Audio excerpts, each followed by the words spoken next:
Telefon damshi tamu zorobo shitu haste habon rishime kaisa himot opti faizaka himot gomanjaka manikde omol Chakraborty খুবই খুবই আতঙ্ক shitu haste habon rishime juda juda sarmonoti petrol diesel de sabur naam kumani maniki nishako ramari moroti kaisa depression laika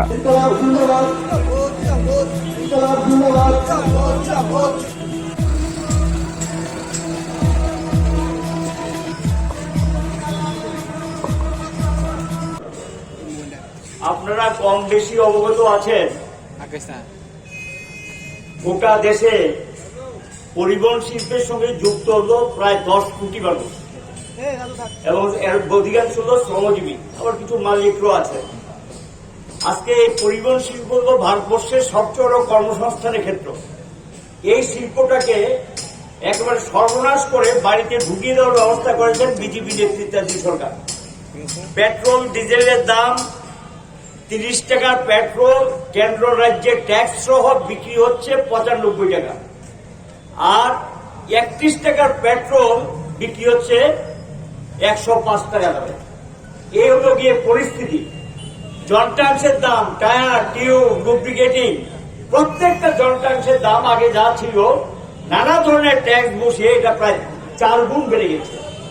Bangla দিয়ে বাড়িয়ে দিচ্ছেন বিভিন্ন tax, বিভিন্ন ফি পাল্লা দিয়ে বাড়িয়ে দিচ্ছেন এবং এমন অবস্থা তৈরি করেছেন একটা সাধারণ গাড়ির মালিক সরকারের এই বাড়তি ট্যাক্স দিয়ে আর ইন্স্যুরেন্সের প্রিমিয়াম যেটা প্রায় 10 গুণ 20 গুণ বাড়িয়ে দিয়েছেন, এটা দিয়ে তাদের পক্ষে গাড়ি চালানো করা সম্ভব না। গোটা দেশে একটা ভালো অংশে গাড়ি বসে গেছে। আমাদের ত্রিপুরা তো বামফ্রন্ট সরকার ক্ষমতা থেকে যাওয়ার পর, এই সরকার ক্ষমতাসীন হওয়ার পর তারা রোড ট্যাক্স বাড়িয়েছেন, ইন্স্যুরেন্সের প্রিমিয়াম তো গোটা ভারতবর্ষে বেড়েছে, রাজ্য বেড়েছে। শুনলাম ফিটনেসের নাকি এমন জায়গায় নিয়ে গেছেন, ফিটনেসের এটা সাধারণ শ্রমিক মালিক, গরিব মালিক তাদের পক্ষে বহন করা অসম্ভব এবং যে সমস্ত ট্যাক্সগুলো আছে সবগুলো বাড়িয়ে দিয়েছেন। এটা অসহনীয় একটা অবস্থা তৈরি করেছে। এই পরিস্থিতিতে মানুষের আয় কমেছে, বিজেপি নীতির জন্য উদারীকরণের কুফল, রোজগার কমেছে, আর পাল্লা দিয়ে মানুষের উপরে জিনিসপত্র দামও চাপিয়ে দিচ্ছেন। আপনারা জানেন প্রতিটা জিনিসপত্রের দাম এমন জায়গায় নিয়ে গেছে যেটা অসহনীয়, কোন সাধারণ মানুষের পক্ষে এটা সম্ভব না। এখানেই তারা শেষ করেনি, গ্যাস এখানে চালু করে অনেকে খুব খুশি হয়ে গ্যাস নিয়েছিলেন। এই যে সিএনজি যেটা দিয়ে গাড়ি চালাতেন, এটারও কেজির দাম প্রায় ডাবল করে দিয়েছে। অর্থাৎ নরেন্দ্র মোদী 2014 সালে সরকারে আসার পর এখন পর্যন্ত গোটা দেশের জিনিসপত্রের দাম কোথাও 100 গুণ, কোথাও 200 গুণ বাড়িয়ে দিয়েছে। এই পরিস্থিতির মধ্যে আজকে তাদের জীবিকাটা সম্পূর্ণ বিপন্ন। প্রচুর সংখ্যক গাড়ি সরকার পরিবর্তন হওয়ার পর অটোরিকশা আর রুটি ঢুকতে দেয়নি, এগুলি সব কন্ডেম করে কেজির দরে বিক্রি করে দিতে বাধ্য হয়েছে, রাজ্য ছেড়ে অন্য রাজ্যে যেতে বাধ্য করেছে। এই পরিস্থিতি তৈরি করেছে। আমরা এটার বিরুদ্ধে আজকে সিআইটি অনুমোদিত যে 4টা সংগঠন তারা আজকে রাস্তায় নেমেছে। আমরা সরকারকে বলবো এই ধরনের মনোভাব পরিত্যাগ করুন এবং এরা রাজ্যে মানুষের পরিষেবা দেয়, সেই পরিষেবাটার দিকে নজর রাখুন এবং সেই পরিষেবার কথাটা বিষয় রেখে একটা স্বাভাবিক অবস্থা তৈরি যাতে ফিরে আসে, সে তার জন্য আলোচনায় বসুন। আর আপনারা তো এই সরকার এখানে রাজ্যে আছে, তারা শ্রমিকদের সঙ্গে আলোচনা করতে আমার মনে লজ্জা বোধ করে। না হলে ভাবতে পারেন রাজ্যের অন্যতম ট্রেড ইউনিয়ন সিআইটিউ গত 4 বছরের উপর হয়ে গেছে, 50 মাসে বহুবার টাইম চাওয়া হয়েছে, টাইম দেনা একবারের জন্য দেখা করিনি। এ তো হয় না। আমি তো শ্রমমন্ত্রী ছিলাম, সম্ভবত 4 বছর এই দপ্তরটা আমরা হাতে ছিল। যেই গিয়েছে, বিএমএসও দিয়েছে, আমরা টাইম দিয়েছি, আইএনটিউসি দিয়েছি, বামফ্রন্ট সরকারের সময় মুখ্যমন্ত্রীর কাছে গিয়েছে, টাইম দিয়েছে। আর কিরকম সরকার শ্রমিকদের সঙ্গে একটু আলোচনা করে তাদের আত্মসম্মানে লাগে, ইজ্জতে লাগে, আবার শ্রমিক দরদের কথা বলে না।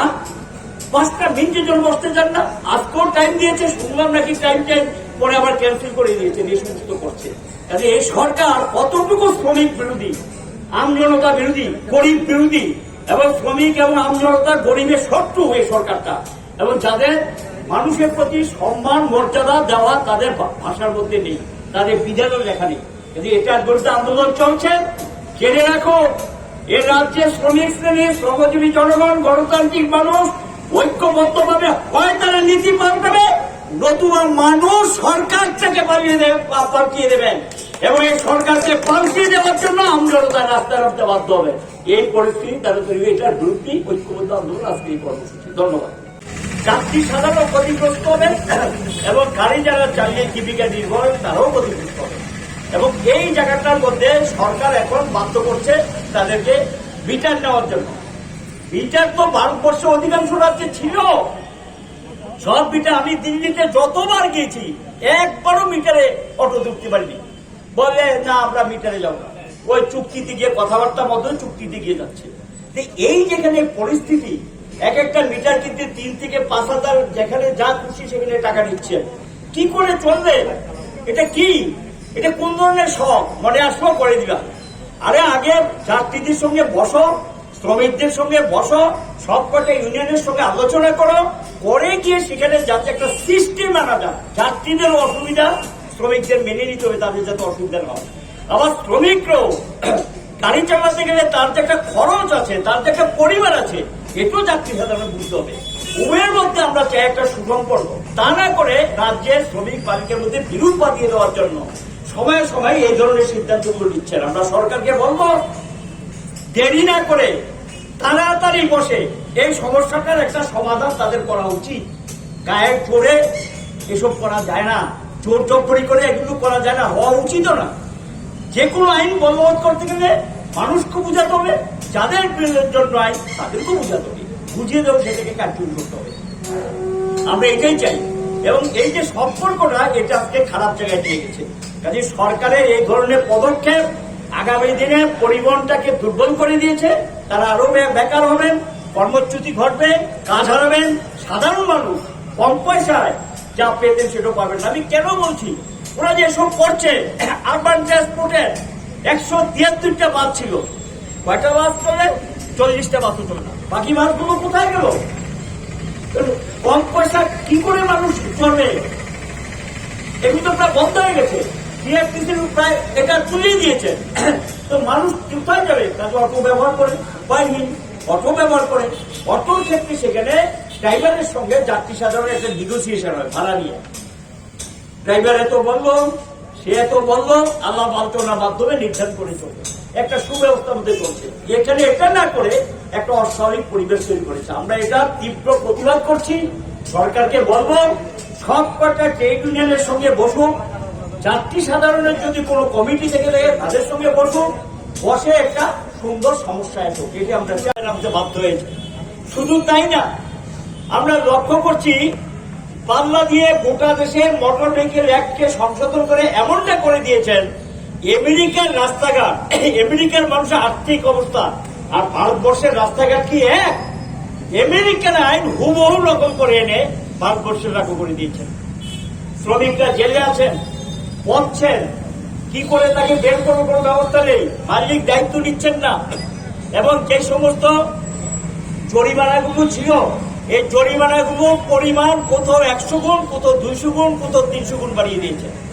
পুলিশ এখন সরকারের বাজেটে ঘাটতি পূরণ করার জন্য পরিবহন ক্ষেত্রকে বেছে নিয়ে মানে ঢালাওভাবে তাদেরকে ধরছেন, জরিমানা করছেন, দৈহিক নির্যাতন করছেন, কথা না শুনলে মিথ্যা মামলা দিয়ে দিচ্ছেন। মামলা মোকদ্দমা চালানো একটা শ্রমিক পরিবারের পক্ষে অসম্ভব হয়ে গেছে এবং হাজার হাজার মামলা তাদের বিরুদ্ধে ঝুলিয়ে দেওয়া হয়েছে। কি কোর্টে গিয়ে উকিল করবে, না চাউল কিনবে, না ডাল কিনবে, না লবণ কিনবে, কি তাদের জীবনের অবস্থা? এই ত্রিপুরার যে 30% গাড়ি বসে গেছে, 30% গাড়ি বসে যাওয়াতে 30% শ্রমিক বেকার হয়ে গেছে, পোষায় না, গাড়ি বন্ধ করে দিয়েছেন। তো শ্রমিকরা তো যার কাজের ব্যবস্থা সেটাও নেই, আর এর মধ্যে চালিয়ে যাচ্ছেন যখন যা খুশি তখন তা করো। অটো রিক্সাগুলো চলে না, খুব খারাপ অবস্থা। সাধারণত লাইট ভেহিকেলের ক্ষেত্রে হয় কন্ট্রাক্ট সার্ভিস, বাসের ক্ষেত্রে হলো স্টেজ ক্যারিজ, এটাই মোটর ভেহিকেল একটা নির্দেশিকা। এখানে গিয়ে যেগুলি রুট পারমিট পেয়েছে রুট ওয়াইজ, এটাকে এখন রুট ওয়াইজ তুলে দিয়ে মিউনিসিপ্যালিটি এলাকায় তাদের উপর বসিয়ে দিচ্ছেন মিটার নিতে হবে। মিটার তো এক্সপেরিমেন্ট হয়েছে, বামফ্রন্ট সরকার সম্ভবত আমার মনে যা হচ্ছে 2012 থেকে 2014 সালে 58টা অটোকে দেওয়া হয়েছিল মিটার উঠে। মিটার দেখলে কেউ অটোতে উঠে না। এর আগে আমার কোয়ার্টার, তখন আমি মন্ত্রী ছিলাম, আমার কোয়ার্টার ঘেরাও করেছিলেন, মুখ্যমন্ত্রী কোয়ার্টার ঘেরাও করেছিলেন, বাধ্য হয়ে তখন রোড পারমিট আজকে চেঞ্জ করে দেওয়া হয়েছে। হাইকোর্টে মামলা হলো, হাইকোর্ট সবকিছু শোনার পর বলল 100টা পারমিট তোমরা আলাদাভাবে দাও এক্সপেরিমেন্ট হিসেবে। আগরতলা সরকার, বামফ্রন্ট সরকার সেই অনুযায়ী 2016-2017 সালে 100টা রোড পারমিট ইস্যু করেছিল মিটার অটো। একবার সব বন্ধ হয়ে গেছে। ভারতবর্ষ অধিকাংশ রাজ্যে এখন মিটার ডাউন করে চুক্তিতে চলছে। সাধারণত এই সমস্ত ক্ষেত্রে সরকারের উচিত যারা যাত্রী সাধারণ তাদের একটা কমিটিটা করে দিক রোড ওয়াইজ, আর যারা শ্রমিক তাদের একটা কমিটি আছে, দুইটা কমিটি বসে যাত্রীরাও সহনশীলতার মধ্যে আছেন। মোটর শ্রমিক union, Tripura auto rickshaw workers union, Tripura rickshaw শ্রমিক ইউনিয়ন, ত্রিপুরা ই রিক্সা শ্রমিক ইউনিয়ন, ত্রিপুরা সড়ক পরিবহন কর্মী ইউনিয়ন, এই 5টি সংগঠনের যৌথ আহ্বানে আজকে পরিবহন দপ্তরে আমাদের 13 দফা জরুরি শ্রমিকদের দাবি নিয়ে এবং রাজ্যের মানুষের স্বার্থ সংশ্লিষ্ট দাবি নিয়ে আমাদের এই গণডেপুটেশন শুরু হতে আমাদের সামনে সংক্ষিপ্ত কথা বলবেন আমাদের রাজ্যের এবং দেশের শ্রমিক আন্দোলনের অন্যতম নেতা, দীর্ঘদিন ত্রিপুরা মোটর শ্রমিক ইউনিয়নের নেতৃত্ব, দীর্ঘদিনের পুরনো নেতৃত্ব শ্রদ্ধেয় কমরেড মানিক দে কথা বলে আমাদের এই মিছিলের সূচনা করবেন।